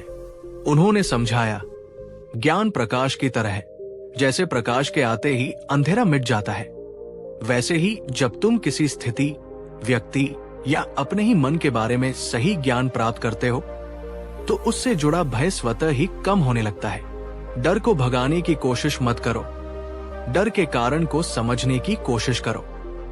अपने डर का विश्लेषण करो। पूछो खुद से, मैं किस चीज से डर रहा हूं? क्या मेरा डर वास्तविक है या सिर्फ मेरी कल्पना? इस डर का सबसे बुरा परिणाम क्या हो सकता है? क्या मैं उसका सामना नहीं कर सकता? दोस्तों, अब एक सवाल आपसे, क्या आपके जीवन में कोई ऐसा डर है जिसका कारण आप ठीक से जानते ही नहीं? बस एक अनजाना सा खौफ है? क्या आपने कभी अपने किसी बड़े डर के बारे में गहराई से जानकारी जुटाने या उसे समझने की कोशिश की है? कमेंट में लिखिए, हाँ, मैंने अपने डर को समझने की कोशिश की है, या नहीं, मैं अब करूंगा। ये पहला कदम बहुत महत्वपूर्ण है। बुद्ध ने सुधीर से कहा, वत्स, काल भैरव की शक्ति बाहरी है, शारीरिक है। तुम्हारी शक्ति तुम्हारे भीतर है, मानसिक और आत्मिक है। अपने भीतर की शक्ति को जानो, उसे पहचानो। जब तुम अपने सामर्थ्य को जान लोगे तो बाहरी भय तुम्हें छोटा लगने लगेगा। मेरे प्यारे दोस्तों, अगर बुद्ध की ये पहली शिक्षा आपको तर्कसंगत लगी हो और इसने आपको अपने डर को एक नए नजरिए से देखने की प्रेरणा दी हो तो इस वीडियो को एक लाइक जरूर दें और इसे उन लोगों के साथ शेयर करें जो अक्सर अज्ञात के भय से ग्रसित रहते हैं। ज्ञान का प्रकाश फैलाएं। बुद्ध ने सुधीर की आंखों में झांकते हुए दूसरी शिक्षा दी। सुधीर, तुम्हारा मन या तो अतीत की किसी बुरी स्मृति में उलझा रहता है। पिछली बार जब डाकू आए थे तो कितना नुकसान हुआ था, या फिर भविष्य की भयावह कल्पनाओं में खोया रहता है। अगर काल भैरव आ गया तो मेरा क्या होगा? तुम्हारा मन वर्तमान क्षण में स्थिर नहीं है और यही डर का मुख्य भोजन है। उन्होंने समझाया, डर वर्तमान में नहीं जीता वत्स। जब तुम पूरी तरह से वर्तमान क्षण में होते हो, अपने कार्य में, अपनी सांसों में, तो डर के लिए कोई स्थान नहीं बचता। जैसे सूर्य की प्रखर किरणों के सामने ओस की बूंदें टिक नहीं पाती, वैसे ही वर्तमान क्षण की जागरूकता के सामने डर के विचार विलीन हो जाते हैं। जब काल भैरव तुम्हारे सामने नहीं है तो उसके बारे में सोचकर क्यों डरना? और जब वो सामने आ ही जाए तो डरने के बजाय उस क्षण में जो उचित हो वो करने पर ध्यान केंद्रित करना चाहिए। अपनी सांसों पर ध्यान दो, वे हमेशा वर्तमान में चलती है। अपनी इंद्रियों को वर्तमान में महसूस होने वाली चीजों पर लगाओ। एक बहुत ही महत्वपूर्ण सवाल आप सभी से ध्यान से सोचकर उत्तर दें। जब आप किसी चीज से डरते हैं तो क्या आपका मन अक्सर क्या होगा अगर, व्हाट इफ जैसे भविष्य सूचक नकारात्मक विचारों में उलझ जाता है, या फिर आप अतीत की किसी बुरी घटना को याद करके वर्तमान में भी भयभीत रहते हैं? कमेंट बॉक्स में साझा करें। ये समझने में मदद करेगा कि हमारा मन कैसे डर को पकड़ कर रखता है। बुद्ध ने गहरी शांति से कहा, वत्स, आनापानसती का अभ्यास करो। अपनी आती जाती सांसों के प्रति सजग रहो। जब भी डर का विचार आए तुरंत अपना ध्यान अपनी सांसों पर ले आओ। ये तुम्हें वर्तमान में स्थापित करेगा जहां कोई डर नहीं है, केवल कर्म है। इस शिक्षा का प्रैक्टिकल उपाय, दिन में कोई भी एक काम जैसे खाना खाना, चलना, पूरी जागरूकता के साथ करें। अपनी सभी इंद्रियों का उपयोग करें। क्या देख रहे हैं, क्या सुन रहे हैं, क्या सूंघ रहे हैं, क्या स्पर्श कर रहे हैं, क्या स्वाद ले रहे हैं। सांसों पर ध्यान। जब भी डर लगे 5 से 10 गहरी और धीमी सांसें लें। हर सांस के साथ महसूस करें कि आप शांति अंदर ले रहे हैं और डर बाहर छोड़ रहे हैं। दोस्तों, अगर आपको लगता है कि वर्तमान में जीने की ये कला आपके डर को कम कर सकती है तो कमेंट में लिखिए, मैं वर्तमान में जीकर डर को हराऊंगी। और इस वीडियो को उन तक पहुंचाइए जो या तो अतीत में फंसे हैं या भविष्य की चिंता में डूबे रहते हैं। आपका ये संकल्प आपको वर्तमान की शक्ति से जोड़ेगा। बुद्ध ने सुधीर की ओर देखकर, जिसके चेहरे पर अब कुछ आशा की झलक थी, तीसरी शिक्षा दी। सुधीर, तुम्हारा सबसे बड़ा शत्रु बाहर नहीं, तुम्हारे अपने मन के भीतर है।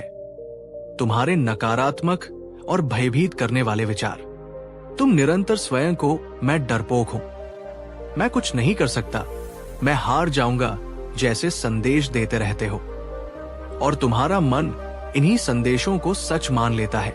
उन्होंने स्पष्ट किया, मन एक उपजाऊ खेत की तरह है। तुम उसमें जैसे बीज बोओगे वैसी ही फसल काटोगे। यदि तुम डर, शंका और कायरता के बीज बोओगे तो तुम्हें वही मिलेगा।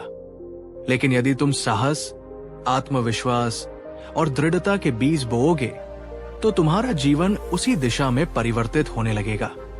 अपने विचारों के प्रति सजग हो जाओ। जैसे ही कोई नकारात्मक या डरावना विचार मन में आए, उसे पहचानो और तुरंत उसे एक सकारात्मक और शक्तिशाली विचार से बदलो। मैं डरपोक हूं के स्थान पर कहो, मैं साहसी बन रहा हूं। मैं नहीं कर सकता के स्थान पर कहो, मैं कोशिश करूंगा और सफल होऊंगा। मैं आपसे पूछना चाहता हूं मेरे मित्रों, और ये बहुत महत्वपूर्ण है, क्या आप अक्सर अपने बारे में नकारात्मक बातें सोचते हैं? क्या आपकी सेल्फ टॉक, खुद से बातचीत ज्यादातर निराशाजनक होती है? और क्या आपने कभी अपने नकारात्मक विचारों को चुनौती देकर उन्हें सकारात्मक में बदलने की कोशिश की है? नीचे कमेंट में अपने अनुभव साझा करें। ये जानना महत्वपूर्ण है कि हम अपने मन से कैसी बातें करते हैं। बुद्ध ने शांति से कहा, वत्स, सकारात्मक प्रतिज्ञान, अफर्मेशंस की शक्ति को समझो। प्रतिदिन सुबह उठकर और रात को सोने से पहले स्वयं से कहो, मैं साहसी हूं, मैं निडर हूं, मुझ में हर चुनौती का सामना करने की शक्ति है। इन शब्दों को केवल दोहराओ मत, इन्हें महसूस करो। धीरे धीरे ये तुम्हारे अवचेतन मन में स्थापित हो जाएंगे और तुम्हारा स्वभाव बदलने लगेगा। नकारात्मक विचारों को पहचानें। जब भी आप डर या चिंता महसूस करें तो ध्यान दें कि आपके मन में कौन से विचार चल रहे हैं। उन्हें चुनौती दें। पूछें, क्या ये विचार सच है? क्या इसका कोई सबूत है? उन्हें बदलें। उस नकारात्मक विचार को एक यथार्थवादी और सकारात्मक विचार से बदलें। उदाहरण, मैं मंच पर बोलने से डरता हूं को बदलें, मैं मंच पर बोलने का अभ्यास करूंगा और हर बार बेहतर होता जाऊंगा। प्रतिदिन साहस, आत्मविश्वास और निडरता से जुड़े सकारात्मक वाक्य दोहराएं।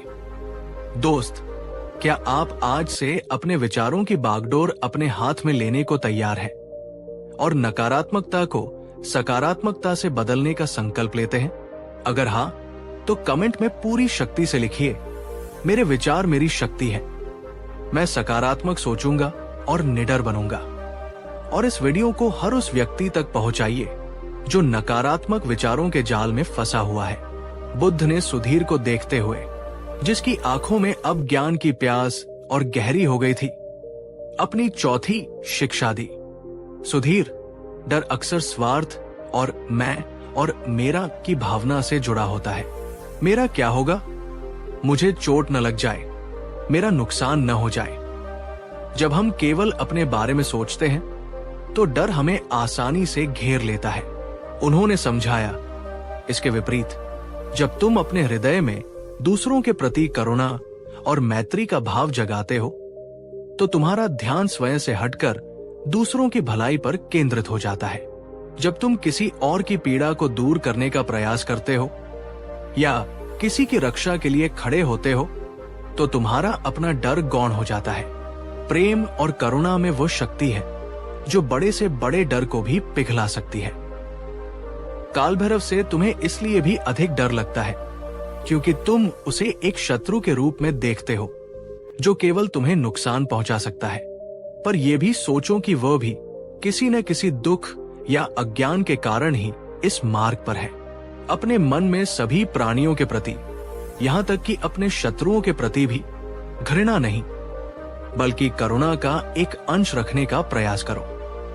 ये तुम्हें आंतरिक रूप से मजबूत बनाएगा। अब एक थोड़ा गहरा सवाल आप सभी के लिए, क्या आपने कभी महसूस किया है कि जब आप किसी और की मदद करते हैं या किसी के प्रति प्रेम और सहानुभूति दिखाते हैं तो आपका अपना डर या चिंता कम हो जाती है। कमेंट में बताएं कि करुणा या मैत्री के किसी कार्य ने आपके डर को कैसे प्रभावित किया। बुद्ध ने दृढ़ता से कहा, वत्स, अपने गांव वालों के प्रति प्रेम और उनकी रक्षा की भावना को अपने भीतर प्रबल करो। जब तुम्हारा उद्देश्य स्वयं की रक्षा से बड़ा होकर दूसरों की रक्षा बन जाएगा तो तुम्हें असीम साहस मिलेगा। दूसरों के लिए जीने में जो निडरता है वो स्वयं के लिए जीने में नहीं। इस शिक्षा का प्रैक्टिकल उपाय, प्रतिदिन कुछ मिनट शांत बैठकर पहले स्वयं के लिए, फिर अपने प्रियजनों, फिर तटस्थ लोगों, फिर अपने शत्रुओं और अंत में सभी प्राणियों के लिए सुख और शांति की कामना करें। सभी जीव सुखी हो, सभी जीव भयमुक्त हो। दयालुता के छोटे कार्य, प्रतिदिन कम से कम एक छोटा सा कार्य बिना किसी अपेक्षा के दूसरों की भलाई के लिए करें। अगर आप इस बात से सहमत हैं कि प्रेम और करुणा में डर को जीतने की अद्भुत शक्ति है और आप अपने हृदय में इन गुणों को विकसित करने का संकल्प लेते हैं तो कमेंट करिए, मैं करुणा और प्रेम से डर पर विजय प्राप्त करूंगी। याद रखिए, प्रेम सबसे बड़ा कवच है। बुद्ध ने अपनी अंतिम और सबसे क्रियात्मक शिक्षा देते हुए कहा, सुधीर, अब तक तुमने जो भी सुना और समझा वो ज्ञान है, लेकिन ज्ञान तब तक अधूरा है जब तक उसे कर्म में न उतारा जाए। डर पर वास्तविक विजय केवल सोचने या समझने से नहीं, बल्कि कर्म करने से मिलती है। तुम्हें अपने डर का सामना करना ही होगा, भले ही छोटे छोटे कदमों से। उन्होंने समझाया, यदि अंधेरे से डर लगता है तो रोज कुछ देर अंधेरे में बैठने का अभ्यास करो। यदि ऊंची आवाज से डर लगता है तो धीरे धीरे उन स्थितियों का सामना करो जहां तुम्हें उसका अभ्यस्त होना पड़े। जिस चीज से तुम भागते हो वो तुम्हारा पीछा करती है, जिस चीज का तुम सामना करते हो वो शक्तिहीन हो जाती है। काल भैरव का सामना करने के लिए तुम्हें सीधे जाकर उससे युद्ध करने की आवश्यकता नहीं है। पहला कदम हो सकता है अपने गांव के युवाओं को संगठित करना, आत्मरक्षा के लिए प्रशिक्षण लेना, या बस अपने मन में ये दृढ़ निश्चय करना कि अब मैं और नहीं डरूंगा, मैं सामना करूंगा। दोस्तों, ये सबसे महत्वपूर्ण प्रश्न है। आज आप अपने किसी एक डर का सामना करने के लिए वो कौन सा एक छोटा सा, बहुत छोटा सा पहला कदम उठा सकते हैं? बड़ा तूफान लाने की जरूरत नहीं, बस एक मोमबत्ती जलाने जितना छोटा कदम। कमेंट में अपना वो पहला छोटा कदम लिखिए। ये लिखना भी उस कदम को उठाने की ओर पहला कदम है। बुद्ध ने अपनी बात समाप्त करते हुए कहा, वत्स सुधीर, साहस डर की अनुपस्थिति नहीं है, बल्कि डर के होते हुए भी सही कर्म करने का निर्णय है। जाओ और इन शिक्षाओं को अपने जीवन में उतारो। अपने डर को एक चुनौती समझो, एक अवसर समझो अपने भीतर के योद्धा को जगाने का। सुधीर बुद्ध के वचनों को हृदय में धारण कर गांव लौटा। वो अब पहले वाला भीरुदत्त सुधीर नहीं था। उसके मन में एक नई ऊर्जा, एक नया संकल्प था। उसने बुद्ध की हर शिक्षा को अपने जीवन में उतारना शुरू किया। जब भी उसे काल भैरव का डर सताता, वो उसके स्वरूप का विश्लेषण करता, अपनी सांसों पर ध्यान केंद्रित करके वर्तमान में लौट आता। वो निरंतर स्वयं से कहता, मैं साहसी हूं, मैं अपने गांव की रक्षा कर सकता हूं। उसने गांव के बच्चों और बूढ़ों के प्रति करुणा का भाव विकसित किया और उनकी सुरक्षा की चिंता उसे प्रेरित करने लगी।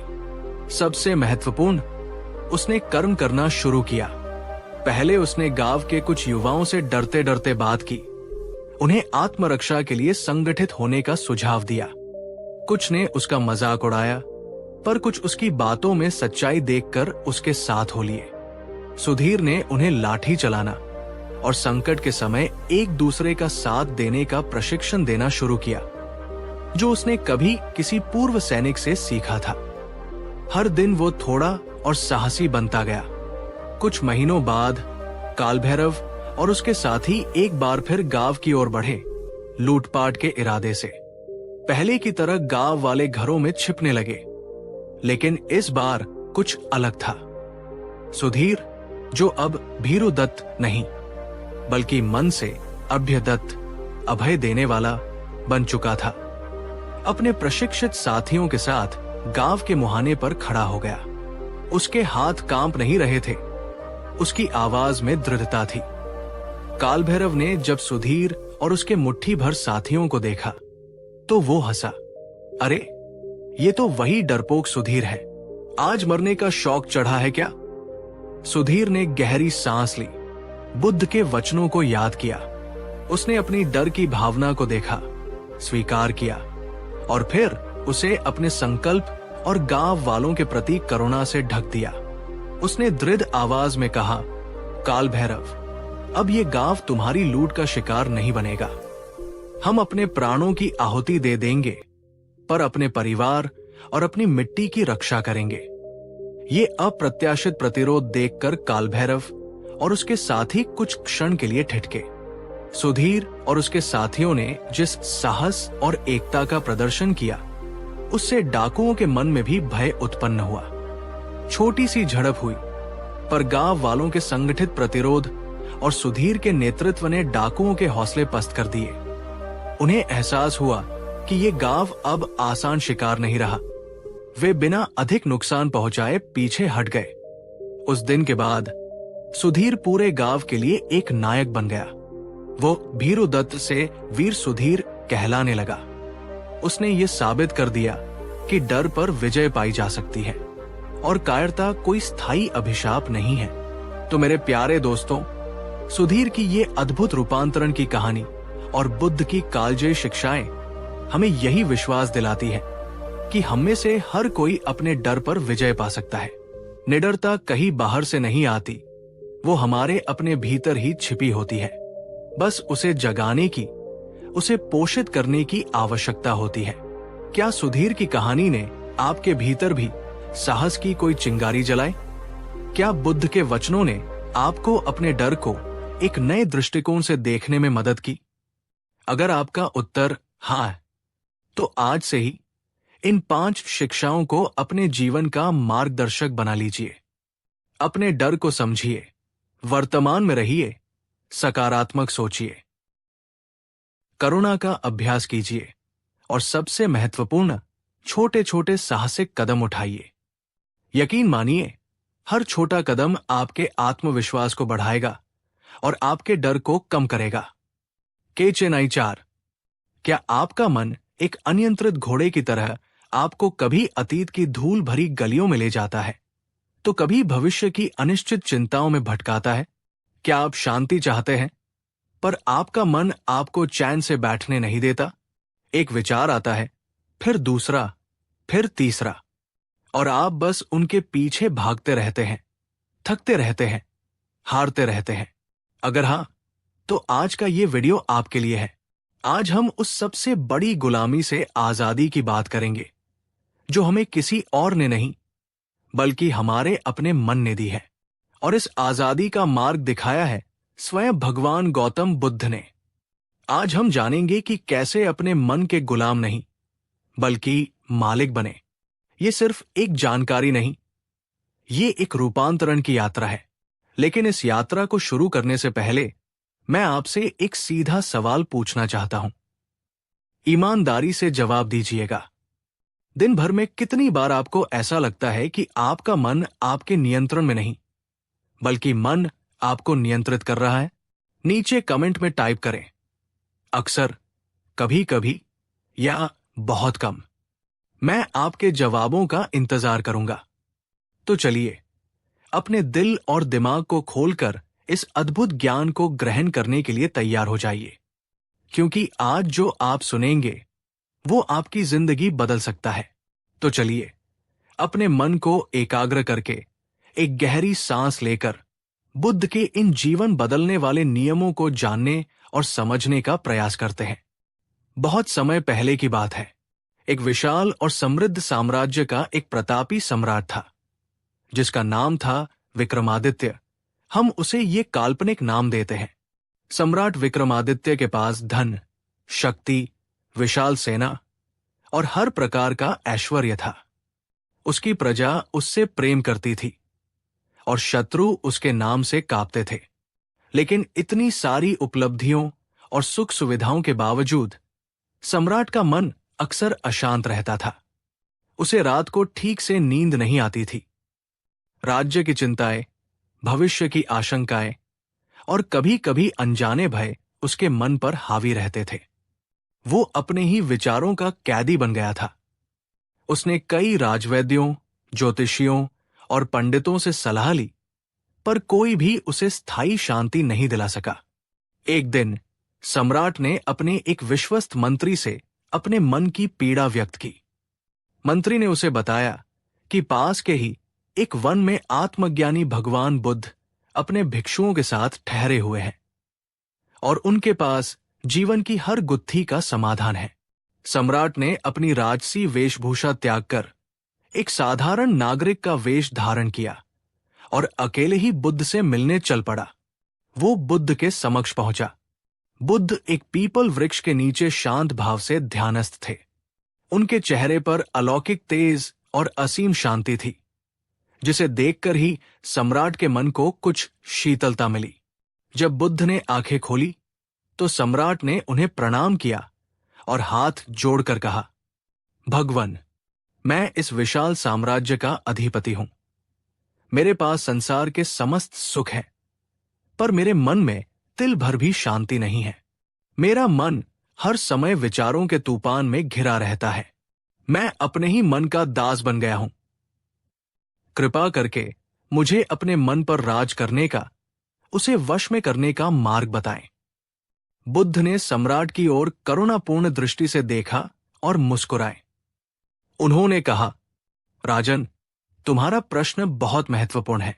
मन पर विजय पाना ही संसार की सबसे बड़ी विजय है, क्योंकि जो अपने मन को जीत लेता है वो समस्त जगत को जीत लेता है। मन ही बंधन का कारण है और मन ही मुक्ति का।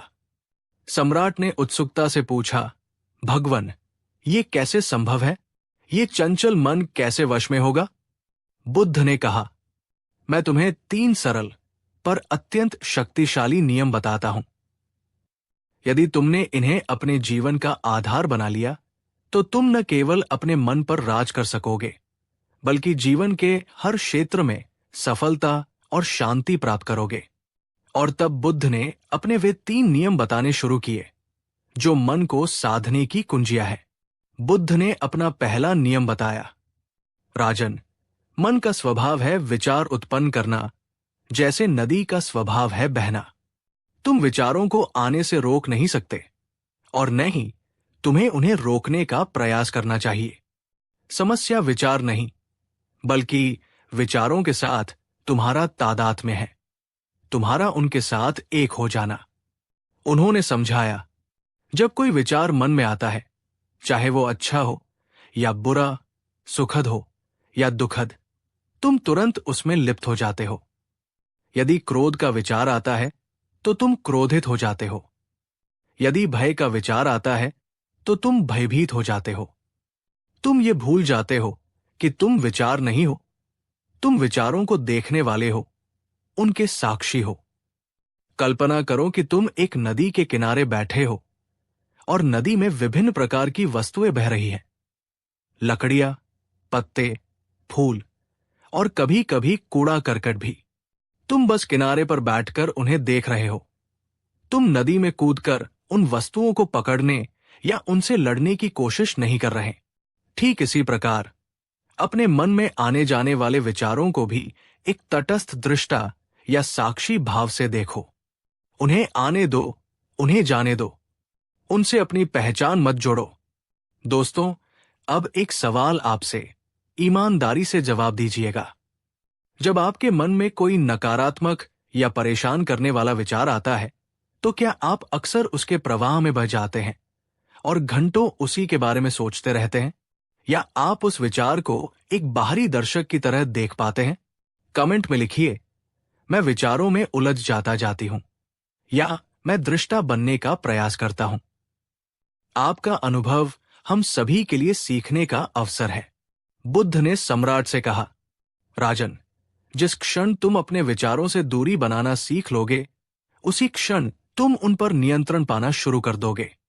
जब तुम ये जान जाओगे कि तुम क्रोध नहीं हो, तुम केवल क्रोध के विचार को अनुभव कर रहे हो, तो वो क्रोध तुम पर हावी नहीं हो पाएगा। ये साक्षी भाव ही मन को साधने का पहला और सबसे महत्वपूर्ण कदम है। इस नियम का प्रैक्टिकल उपाय: प्रतिदिन 10 से 15 मिनट शांत स्थान पर बैठें, अपनी आंखें बंद करें और अपने मन में आने जाने वाले विचारों को बिना किसी निर्णय या प्रतिक्रिया के देखना शुरू करें। जैसे आकाश में बादल आते जाते हैं, वैसे ही विचारों को आने जाने दे। अगर मन भटक जाए तो धीरे से उसे वापस विचारों को देखने पर ले आएं। विचारों को लेबल करना: जब कोई तीव्र भावना या विचार आए, जैसे क्रोध, चिंता, तो मन ही मन उसे लेबल करें। ये क्रोध का विचार है, ये चिंता का विचार है। यह आपको विचार से अलग करने में मदद करेगा। मेरे प्यारे मित्रों, अगर बुद्ध का ये पहला नियम आपको अपने मन को समझने का एक नया दृष्टिकोण देता है, तो इस वीडियो को एक लाइक देकर अपना समर्थन जताएं और इसे उन लोगों के साथ शेयर करें जो अक्सर अपने ही विचारों के जाल में फंसे रहते हैं। साक्षी भाव की शक्ति को पहचानें।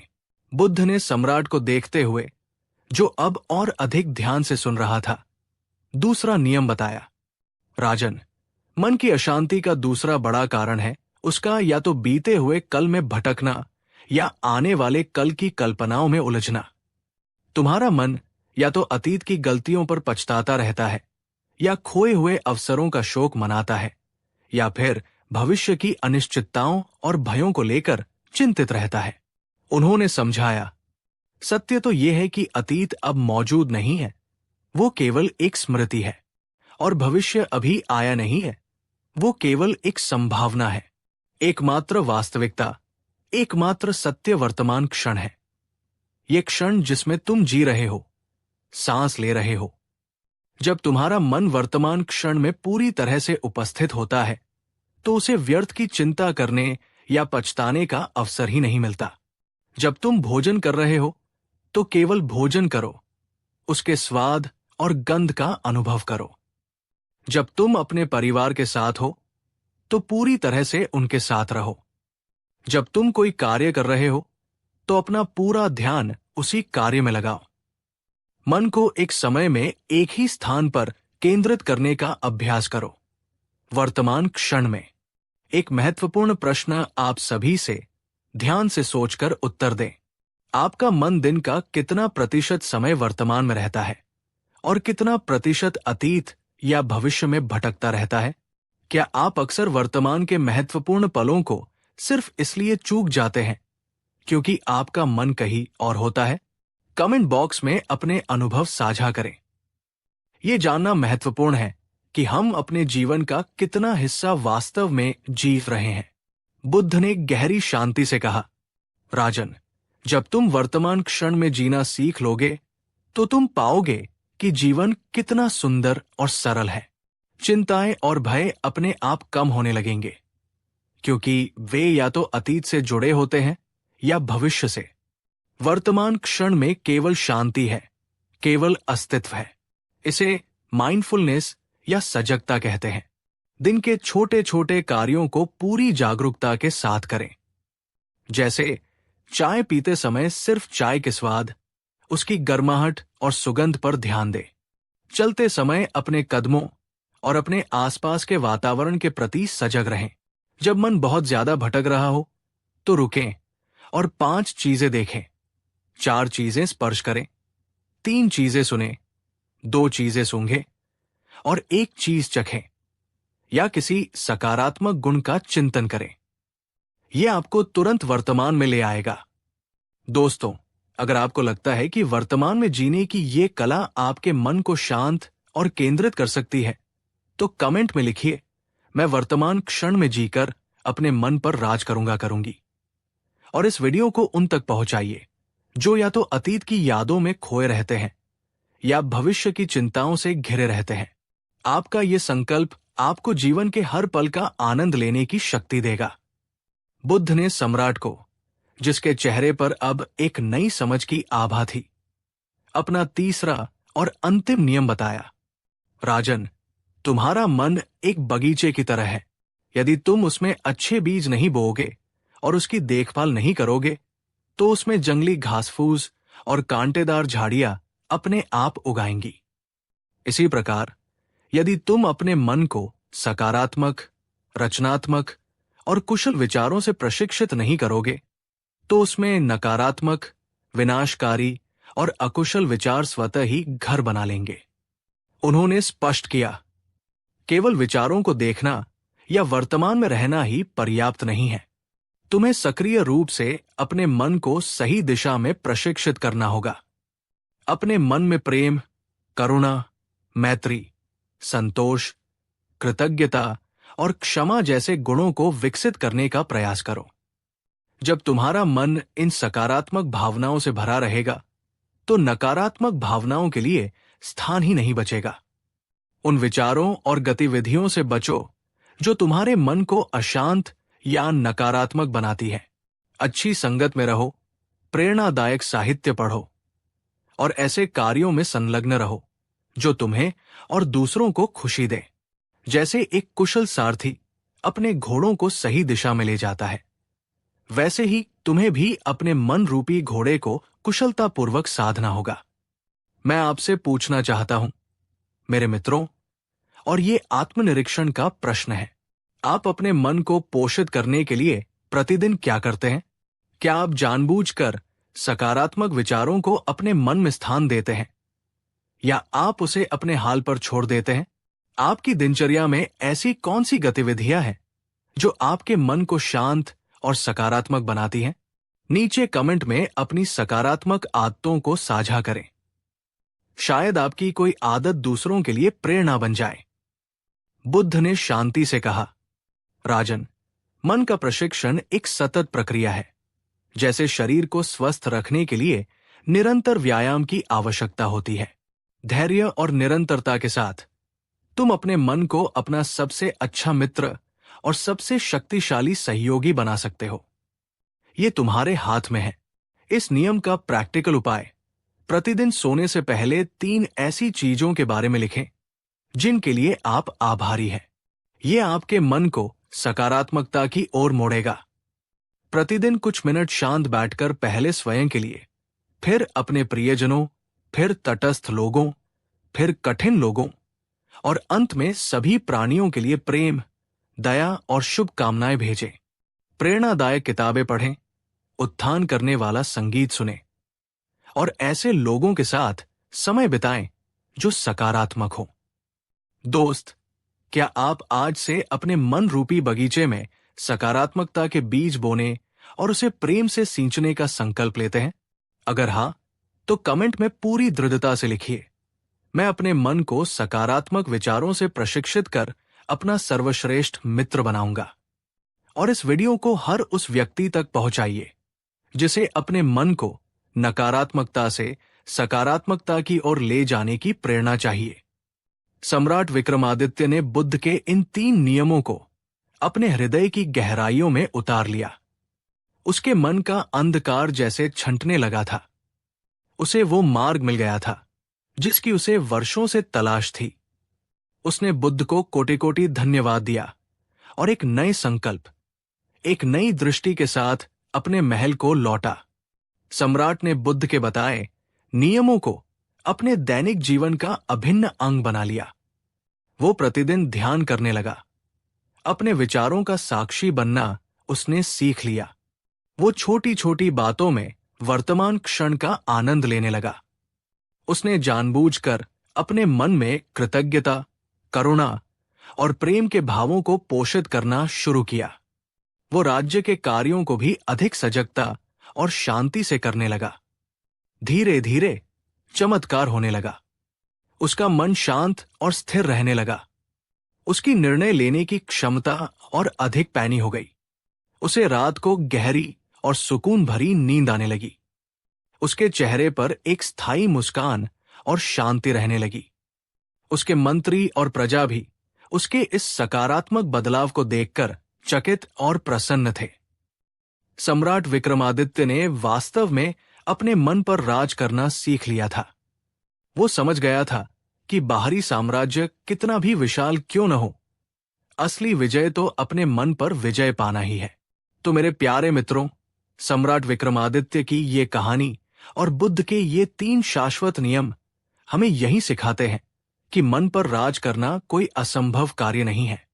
ये एक कला है, एक विज्ञान है, जिसे सही समझ और निरंतर अभ्यास से सीखा जा सकता है। क्या इन 3 नियमों ने आपको अपने मन की कार्यप्रणाली को समझने में मदद की? क्या आपको लगा कि इनमें से कोई एक नियम विशेष रूप से आपके जीवन में क्रांति ला सकता है? अगर आपका उत्तर हाँ है, तो आज से ही इन 3 नियमों को अपने जीवन की नींव बना लीजिए। उन्हें केवल सुनिए या पढ़िए मत, बल्कि सम्राट की तरह उन्हें अपने आचरण में उतारिए। और फिर देखिए कैसे आपका मन आपका सबसे बड़ा शत्रु नहीं, बल्कि आपका सबसे विश्वास पात्र मित्र बन जाता है, जो आपको जीवन में सच्ची शांति, सफलता और खुशी की ओर ले जाएगा। ये यात्रा धैर्य और समर्पण मांगती है। अपने प्रति कोमल रहें और हर छोटे प्रयास की सराहना करें। अगर इस वीडियो ने, बुद्ध के इन गहन नियमों ने आपके मन को छुआ है, आपको एक नई दिशा दी है और आपके भीतर अपने मन पर विजय पाने की एक नई उम्मीद जगाई है, तो कृपया इस वीडियो को एक शक्तिशाली लाइक देकर अपना अमूल्य समर्थन अवश्य दर्शाएं। और नीचे कमेंट में लिखकर मुझे जरूर बताइए, बुद्ध का कौन सा नियम आज मेरे लिए सबसे महत्वपूर्ण है और मैं उसे अपने जीवन में कैसे उतारने का संकल्प लेती हूं। आपके संकल्प हमें भी प्रेरित करते हैं और एक सकारात्मक ऊर्जा का संचार करते हैं। और हां, एक बहुत ही महत्वपूर्ण निवेदन, इस वीडियो को अपने उन सभी प्रियजनों, मित्रों और साथियों के साथ शेयर अवश्य करिए जो अपने मन की चंचलता से परेशान हैं, जो शांति और आत्मनियंत्रण की तलाश में हैं, या जो अपने जीवन को एक सकारात्मक दिशा देना चाहते हैं। आपका एक शेयर किसी के जीवन में मानसिक शांति का दीप जला सकता है, ज्ञान का प्रकाश फैला